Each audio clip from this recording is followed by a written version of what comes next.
So hello दोस्तों, कैसे हैं आप लोग। आई होप आप लोग अच्छे होंगे। तो खेसारी जी का दूसरा सैड सॉन्ग आ गया है, तो उस पर हम आज रिएक्शन देने वाले हैं, जिसका टाइटल नेम है बदनाम तहरा से। वीडियो कैसा लगता है और सॉन्ग कैसा लगता है, तो जल्दी से वीडियो को स्टार्ट करते हैं। और वीडियो को आप लोग पूरा देखना, और वीडियो अच्छा लगता है तो लाइक और शेयर जरूर करना।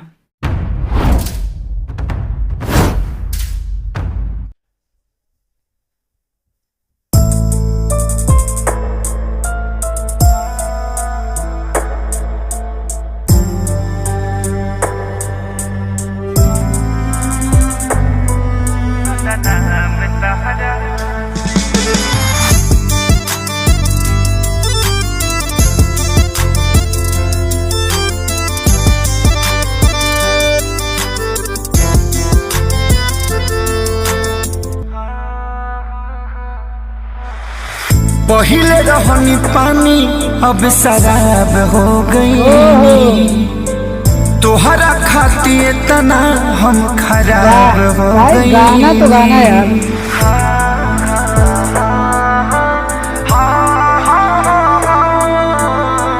पहिले रहनी पानी अब शराब हो गई।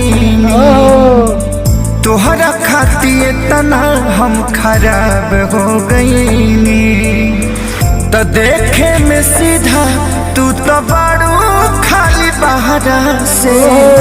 देखे में सीधा तू तो बड़ू खाली बहरा से। तुहर नाम भजिल हमारा से हम बदनाम तहरा से। तुहर नाम भजिल हमारा से हम बदनाम तहरा से।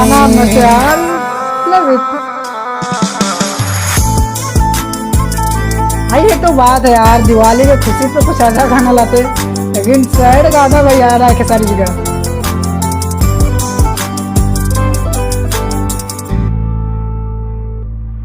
झूठ बोललू दुनिया से सच कहल न गइल। हमारी खुशी देख के तोहसे रहल न गइल। झूठ बोललू दुनिया से सच कहल न गइल। हमारी खुशी देख के तोहसे रहल न गइल। तके न जान पाई तोहारा के गहरा से। केहू न जान पाई तोहारा के गहरा से। तोहर नाम भजिल हमरा से हम बदनाम तहरा से। तोहर नाम भजिल हमरा से हम बदनाम तहरा से। बहुत जबरदस्त है यार। वीडियो ठीक है, खराब नहीं कर सकते, लेकिन तो और थोड़ा इमोशनल वाला होता तो और मजा आता भाई इस गाने पे।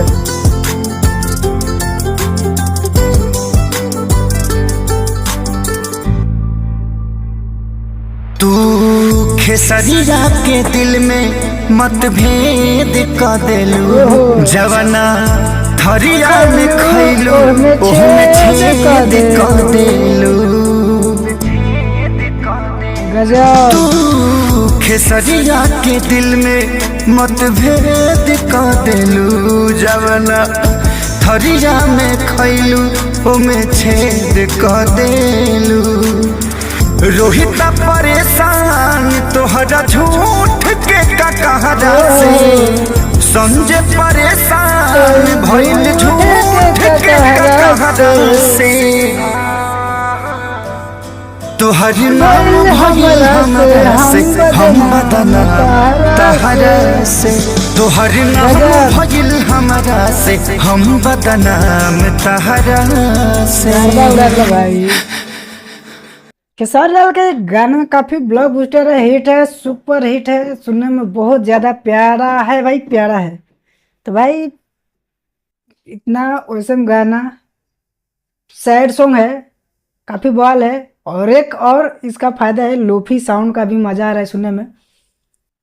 तो फीचरिंग की है कंसापुरी, सिंगर है खेसारी लाल यादव, तो काफ़ी ज़बरदस्त है। और वीडियो की बात करते हैं तो वीडियो ठीक है, ख़राब नहीं कर सकते हैं, लेकिन इस वीडियो में और ज़्यादा इमोशनल सीन दिखाते तो और मज़ा आता भाई। लिरिक्स लिखे हैं रोहित सिंह और म्यूजिक दिए हैं रोहित सिंह, तो काफ़ी गाना वैसे भी लिखे हैं। तो जाइए, डिस्क्रिप्शन में लिंक है, वहाँ से जाके आप लोग गाना को सुनिए और कमेंट सेक्शन में जरूर बताएं कि गाना कैसा लगा। और मेरे चैनल पर बिल्कुल नहीं तो मेरे चैनल को लाइक और सब्सक्राइब जरूर कर लेना। तो चलिए मिलते हैं नेक्स्ट वीडियो में, बाय बाय।